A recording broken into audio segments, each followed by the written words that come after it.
Welcome to our channel. Today we how to restore investor-lender comparison using LendingTree. Quick tutorial step-by-step clearly. Visit the LendingTree website or open the LendingTree app. Create an account if you don't already have one.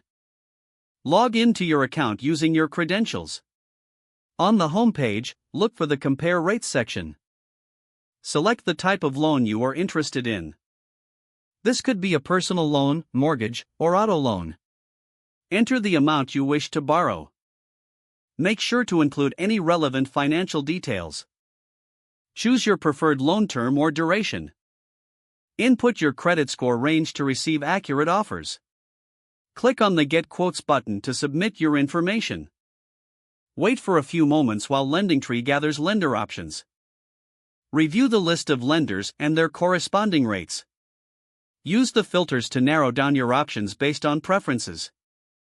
Compare the annual percentage rates, fees, and loan terms. Click on each lender for more detailed information. Take note of any special offers or conditions. Once you find a suitable lender, follow their application process.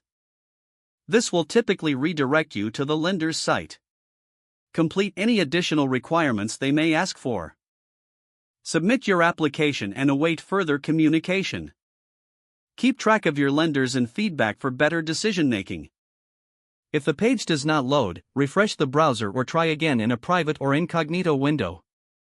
Make sure you are using the correct email address, then retype it carefully to avoid small typos. If your password is not accepted, use the reset option and create a new strong password you can remember. Check your spam folder for verification or security emails, then complete any requested confirmation steps. Enable two-factor authentication if available to improve account security and reduce unauthorized access risk. After signing in, review your profile details so your contact information and settings are accurate and current. Don't forget to like this video and subscribe to our channel for more step-by-step tech guides.